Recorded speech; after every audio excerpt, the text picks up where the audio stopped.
स्वागत है आपके अपने इस चैनल गोल्डन कैरियर क्लासेस में। और मैं कुमार अंबुज एक बार फिर से नए टॉपिक के साथ साइंस सब्जेक्ट में लेकर आया हूं, जो कि आप हैंडिल देख रहे होंगे तरंग, जिसका नाम है वेव। फ्रेंड्स, इससे जनरली जो है 1 से 2 क्वेश्चन हमेशा मेन एग्जाम्स में पूछती रहती है। ठीक है, तो आइए इस तरंग पे चर्चा करते हैं कि आखिर वेव्स क्या होती है, तरंग के प्रकार क्या होते हैं और बहुत सारे तरंग से रिलेटेड क्वेश्चंस क्या होते हैं। ठीक है, तो चलते हैं इस वीडियो में हम लोग देखते हैं कि तरंग क्या होती है और कैसे इनका रूप भिन्न भिन्न होता है। चलते हैं देखते हैं। अब देखिएगा फ्रेंड्स, सबसे पहले आता है आपका तरंग यानी वेव। यानी कहने का मतलब कि तरंग क्या है, तरंग किसे कहते हैं। तो बिल्कुल एकदम सिंपल वे में समझिएगा कि तरंग किसी कारक द्वारा उत्पन्न विक्षोभ के प्रक्रिया को क्या कहते हैं, तरंग कहते हैं। ठीक है, एक बार फिर से रिपीट करता हूं, किसी कारक द्वारा उत्पन्न विक्षोभ के प्रक्रिया को क्या कहते हैं, तरंग कहते हैं। मान लिया जाए कि कोई भी प्रक्रिया है, ठीक है, कोई भी कारक है और उसके द्वारा उत्पन्न विक्षोभ, जैसे मान लिया जाए कि कोई एक तालाब है, उसमें आप कंकड़ डालते हैं, ठीक है, पत्थर को मारते हैं तो उसमें एक लहर सी पैदा होती है, तरंग होती है। ठीक है, तो उसी प्रक्रिया को क्या कहेंगे, तरंग कहेंगे। ठीक है, अब आते हैं आगे चलते हैं। तो तरंग को 2 भागों में बांटा जाता है। एक होता है यांत्रिक तरंग यानी मैकेनिकल वेव, और एक होता है अयांत्रिक तरंग यानी कि नॉन मैकेनिकल वेव। ठीक है, अब चलते हैं इस पर कि यांत्रिक तरंग किसे कहते हैं। तो यांत्रिक तरंग इजली है दोस्त, समझिएगा कि यांत्रिक तरंग यानी वे तरंग जिनको चलने के लिए किसी माध्यम की आवश्यकता होती है। ठीक है, और आप तो जानते हैं कि पदार्थ के 3 अवस्थाएं मौलिक रूप से होती है, कौन कौन, ठोस, द्रव और गैस।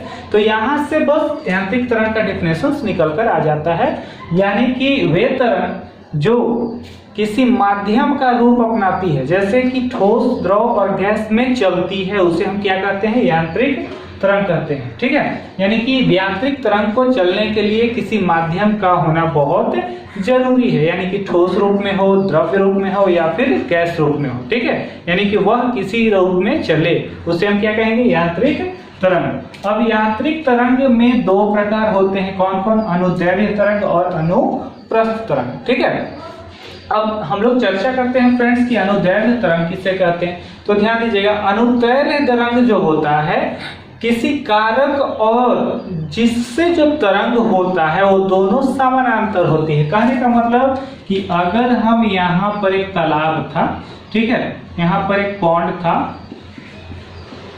ठीक है, तो इसमें अगर यहाँ पत्थर मार रहे हैं तो यहाँ पर एक वेव पैदा होगी।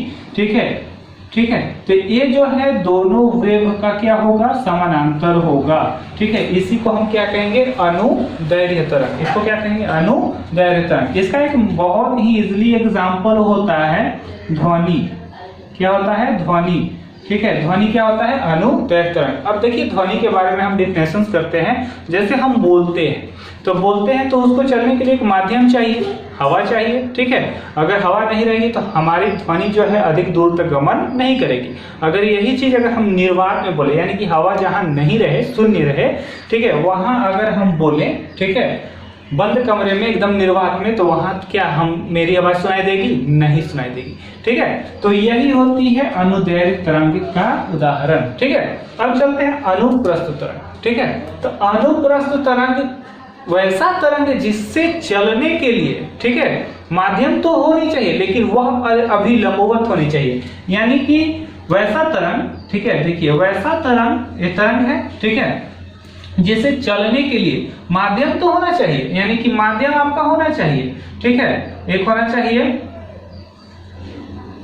सॉलिड, ठीक है, लिक्विड, ठीक है, और एक होता है गैस। ठीक है, यानी कि ठोस, द्रव, गैस। तो माध्यम तो होना चाहिए ठोस, द्रव, गैस के रूप में, लेकिन वह क्या होना चाहिए, एकदम अभिलंब यानी खड़ा होना चाहिए, उसको कहीं विक्षोभ नहीं होना चाहिए, उसे हम क्या कहेंगे, अनुप्रस्थ तरंग। और इसका एक बहुत ही इजीली एग्जांपल कौन होता है, तो इसका होता है प्रकाश। यानी प्रकाश कौन सा तरंग है, अनुप्रस्थ तरंग है। ठीक है, चुंबकीय जो जितना भी चुंबकीय होता है रेस, ठीक है, वो सब कौन सी तरंग होती है, अनुप्रस्थ तरंग होती है। ठीक, अब चलते हैं अयांत्रिक तरंग पे, यानी कि नॉन मैकेनिकल वेव पे। ठीक है, तो अयांत्रिक तरंग क्या है, ध्यान दीजिएगा।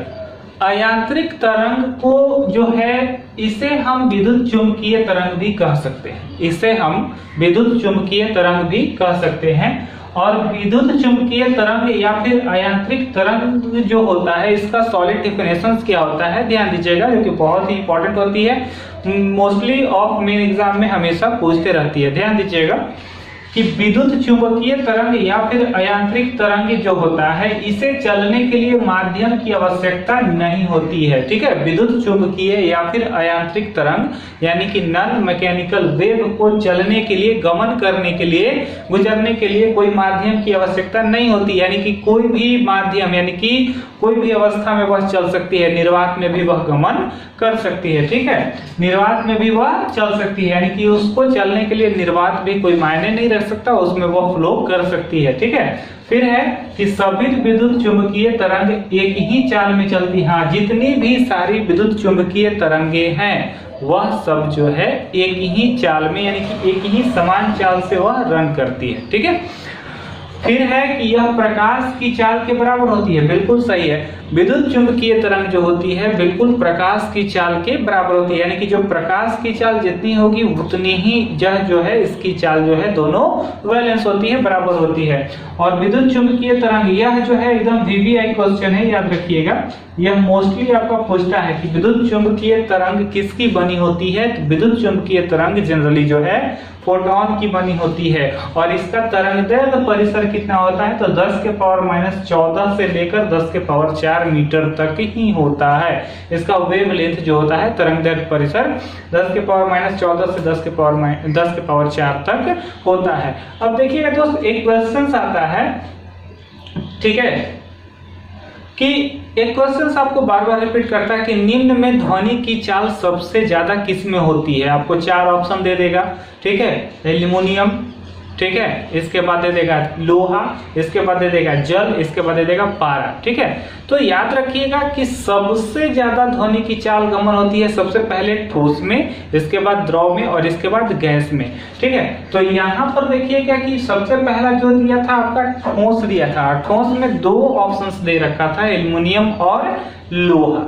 तो आपको बस इसमें ध्यान देना है कि सबसे ज्यादा किस में होता है। तो मैं अभी जस्ट बता दे रहा हूं, मैं इसका एक लिस्ट भी दे दूंगा जिससे कि आपको बहुत ही इजीली समझ में आएगा। ठीक है, तो यहाँ पर जो है ठोस में तो होती है, तो ठोस में तो दोनों आ जाएगा। अब देखिए ऑप्शन को हटाने के लिए मैं बताता हूँ, आपका जो 4 ऑप्शन था एल्युमिनियम, लोहा और जल, पारा। ठीक है, तो जल और पारा तो दोनों लिक्विड है, तो ये दोनों तो साइड हो गया। ठीक है, तो सबसे ज्यादा होता है ठोस में यानी कि एल्युमिनियम और लोहा। तो याद रखिएगा एल्युमिनियम में होता है ध्वनि की चाल सबसे ज्यादा मीटर पर सेकंड, 0 डिग्री सेल्सियस ताप पर कितना होता है, कितना होता है आपका 6420। ठीक है, और लोहा में होता है 5130। तो सबसे ज्यादा कौन है, एल्युमिनियम का ना, तो सबसे ज्यादा कौन जाएगा, एल्युमिनियम। ठीक है, तो आप इस प्रकार में इसको हल कर सकते हैं। ठीक है, अब आते हैं आगे कि और सारे क्वेश्चन किस रूप में। अब देखिएगा फ्रेंड्स, चलते हैं कुछ महत्वपूर्ण विद्युत चुंबकीय तरंगों पर और इनके आविष्कारक कौन है, इनका उपयोग किसमें किया जाता है। इससे 1 से 2 क्वेश्चन हमेशा पूछते रहते हैं। आइए देखते हैं। तो सबसे पहला आता है आपका गामा किरण। तो गामा किरण के आविष्कारक कौन थे, तो गामा किरणों के आविष्कारक थे आपका बैकुरल। ठीक है, याद रखिएगा गामा किरणों के आविष्कारक कौन थे, बैकुरल। ठीक है, बैकुरल, हेनरी बैकुरल। ठीक है, और इनका उपयोग किसमें किया जाता है, तो सबसे पहले मैं बात करूं कि सभी किरणों में सबसे अत्यधिक मोस्ट पावरफुल किरण होती है यही गामा किरण। ठीक है, यानी कि इसकी वेधन क्षमता सबसे ज्यादा होती है। ठीक है, लिख देता हूं, वेधन क्षमता जो होता है सबसे ज्यादा होता है। ठीक है, सबसे अधिक होती है। ठीक है, और इसका मोस्ट उपयोग किया जाता है कृत्रिम रेडियोधर्मिता में। इसका मोस्ट उपयोग किया जाता है कृत्रिम रेडियोधर्मिता में, धर्मिता में किया जाता है। ठीक है, या फिर नाभिकीय अभिक्रिया में भी इसका प्रयोग किया जाता है, नाभिकीय अभिक्रिया में भी इसका प्रयोग मोस्ट रूप से किया जाता है। ठीक है, अब चलते हैं एक्स किरण। तो एक्स किरण के खोज करता है रोएंटजन। एक्स किरण का रोएंटजन,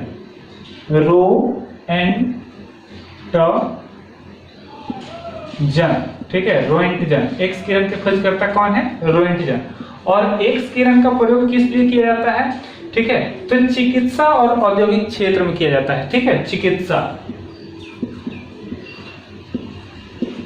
चिकित्सा, चिकित्सा मोस्ट रूप से चिकित्सा में किया जाता है, ठीक है। इसका प्रयोग जो होता है मोस्ट रूप से चिकित्सा में ही किया जाता है, ठीक है। आगे चलते हैं पराबैंगनी किरण। तो पराबैंगनी किरण की खोज किया था कौन? रीटर, ठीक है। पराबैंगनी किरण की खोज किसने की?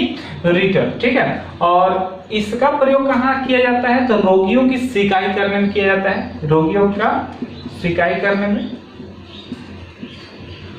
सिकाई करने में, रोगी का सिकाई करने में किया जाता है।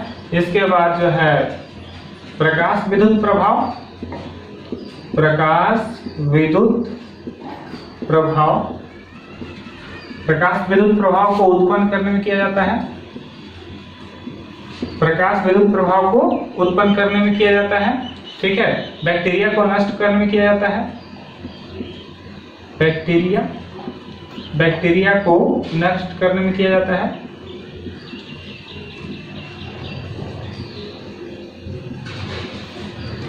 बैक्टीरिया को नष्ट करने में किया जाता है, ठीक है। आगे चलते हैं दृश्य विकिरण। तो दृश्य विकिरण की खोज किसने की थी? तो न्यूटन ने किया था, न्यूटन, ठीक है। दृश्य विकिरण की खोज किसने की थी? न्यूटन, ठीक है। और इसका प्रयोग कहाँ किया जाता है?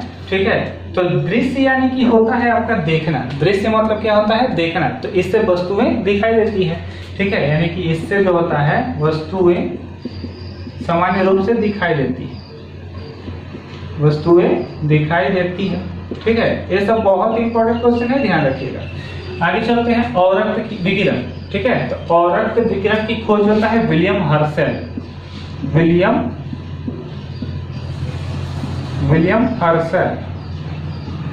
हर्शेल। औरक्त विकिरण की खोज किसने किया था? विलियम हर्शेल ने किया था, ठीक है। और ये जो होता है इसका उपयोग होता है कि यानी कि यह जो विकिरण जो होता है जिस वस्तु पर पड़ती है उसका ताप जो होता है हीट बढ़ जाता है, यानी कि जिस वस्तु पर पड़े उसका ताप बढ़ जाए, ठीक है। इसका जनरली प्रयोग होता है कि जिस वस्तु पर यह पड़ता है उसका ताप जो होता है बढ़ जाता है, ठीक है। इसीलिए जो होता है इसका प्रयोग जो होता है कोहरे में फोटोग्राफिक से फोटो लेने के लिए किया जाता है, ठीक है। कोहरे में फोटोग्राफिक से फोटो लेने में किया जाता है, ठीक है। इसका प्रयोग किया जाता है किसका? औरक्त विकिरण का। अब चलते हैं लघु रेडियो तरंग। तो लघु रेडियो तरंगों को हम हर्ट्जियन तरंगे कहते हैं, क्या कहते हैं? लघु रेडियो तरंगों को हम हर्ट्जियन तरंगे भी कह सकते हैं। और इसका बस उसी के नाम पर है कि लघु रेडियो तरंगों के आविष्कारक कौन है? तो इसका होता है हेनरिक हर्ट्ज। क्या होता है? हेनरिक हर्ट्ज, ठीक है। हेनरिक हर्ट्ज, ठीक है, हर्ट्ज, ठीक है। लघु रेडियो तरंगे। और इसका प्रयोग जनरली होता है आपका रेडियो टेलीविजन,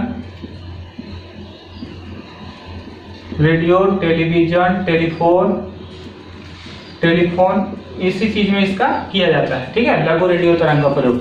और दीर्घ रेडियो तरंग, ठीक है। तो दीर्घ रेडियो तरंग याद रखिएगा, लघु रेडियो तरंग की खोज किया था किसने? हेनरिक हर्ट्ज ने। और दीर्घ रेडियो तरंग की खोज किसने की थी? तो मार्कोनी। याद रखिएगा, मार्कोनी। किसने किया था? मार्कोनी। याद रखिएगा कि रेडियो की खोज किसने किया था? तो मार्कोनी। उसी प्रकार दीर्घ रेडियो तरंग की खोज किसने की? मार्कोनी। और इसका प्रयोग जनरली इसका भी प्रयोग किया जाता है किसमें? रेडियो में, ठीक है, और टेलीविजन, ठीक है। तो यही कुछ क्वेश्चंस थे जो कि आपका विद्युत चुम्बकीय तरंग से रिलेटेड क्वेश्चंस थे। कुछ आपका जो होता है आविष्कारक का नियम है और इसका कुछ उपयोग है, ठीक है, जो कि इससे 1 से 2 क्वेश्चन लगभग पूछे जाते हैं, ठीक है। तो इसको आप लोग दिमाग में रखिएगा, ठीक है। सो इससे क्वेश्चंस नहीं छूटेंगे। ठीक है, तो आइए चलते हैं आगे कि और किस प्रकार के क्वेश्चंस पूछे जाते हैं। आइए हम लोग चलिए दोस्त आगे चलते हैं। हम लोग चर्चा करते हैं कि ध्वनि तरंगों का आवृत्ति परिसर। इससे भी 1 से 2 क्वेश्चन हमेशा रहता है। ठीक है, यह क्या होता है? तो ध्वनि तरंगों का आवृत्ति परिसर में हम लोग देखेंगे अश्रव्य तरंग, श्रव्य तरंग और पराश्रव्य तरंग। ठीक है, अश्रव्य, श्रव्य और पराश्रव्य तरंग। अब चलते हैं, चर्चा करते हैं कि अश्रव्य किसे कहते हैं। अश्रव्य, श्रव्य मतलब होता है सुनना और मतलब होता है नीचे। ठीक है, यानी कहने का मतलब कि वैसा तरंग जो 20 हर्ट्ज से नीचे की हो। कितने हर्ट्ज से? 20 हर्ट्ज से, यानी कि 20 हर्ट्ज, HZ। ठीक है, आवृत्ति का ऐसे मतलब होता है हर्ट्ज, हर्ट्ज जिसको बोलते हैं, और इसका सिंबल होता है HZ। यानी कि वैसा तरंग जो 20 हर्ट्ज से नीचे हो, 20 हर्ट्ज से नीचे। ठीक है, उसे हम क्या कहेंगे? हम अश्रव्य तरंग। और 20 हर्ट्ज से नीचे को हम लोग नहीं सुन सकते, हम लोग नहीं सुन सकते, हमारा कान जो है नहीं सुन सकता। ठीक है, हम लोग नहीं सुन सकते। ठीक है, नहीं सुन सकते। कितने हर्ट्ज को? 20 हर्ट्ज से नीचे को हम लोग नहीं सुन सकते। ठीक है, कभी कभी क्वेश्चन पूछ देता है मेन एग्जाम में कि वैसा कौन सा जो है तरंग होता है जिसे हम लोग नहीं सुन सकते। ठीक है, तो आप सीधे मार दीजिएगा अश्रव्य तरंग अगर ऑप्शन में दिया रहे तो, या फिर अश्रव्य तरंगों का तरंग परिसर अगर पूछे तो आप कितना मार दीजिएगा? 20 हर्ट्ज से नीचे। ठीक है, अब चलते हैं श्रव्य तरंग की ओर। तो श्रव्य मतलब होता है सुनना।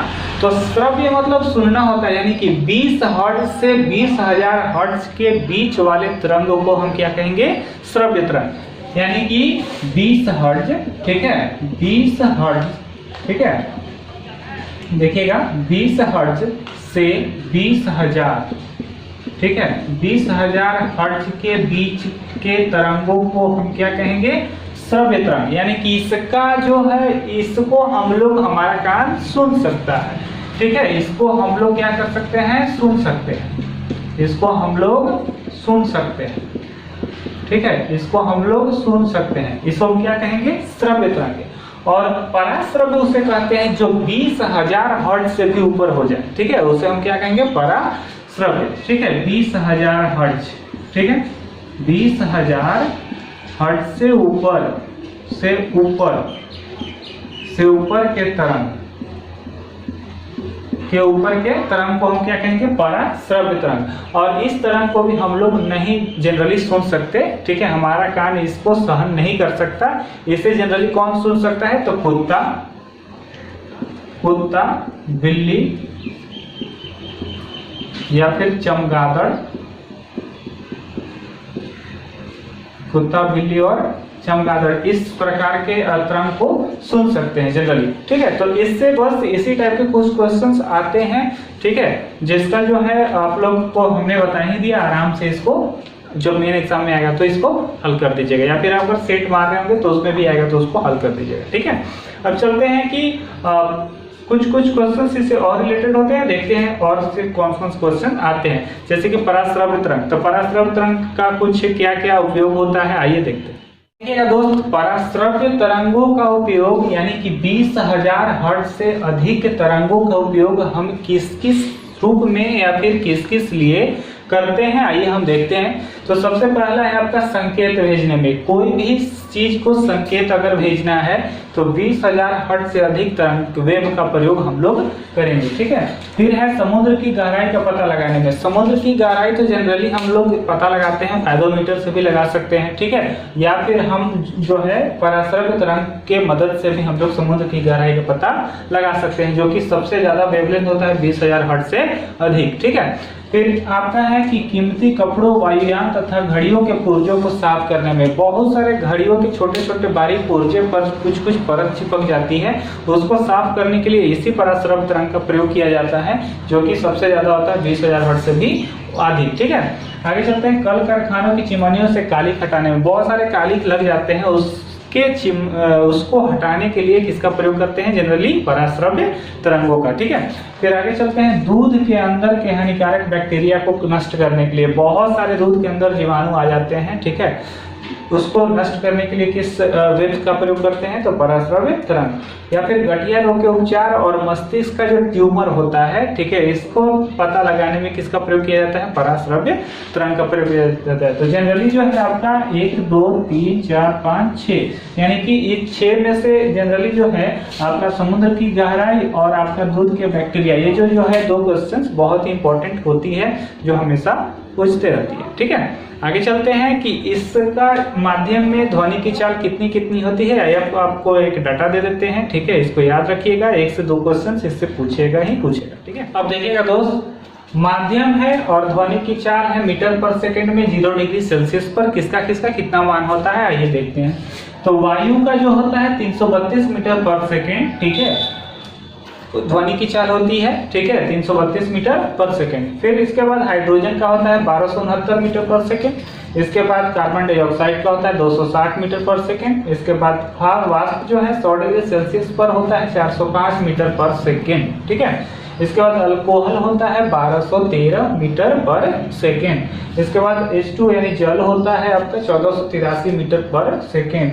इसके बाद समुद्री जल होता है आपका 1533 मीटर पर सेकेंड।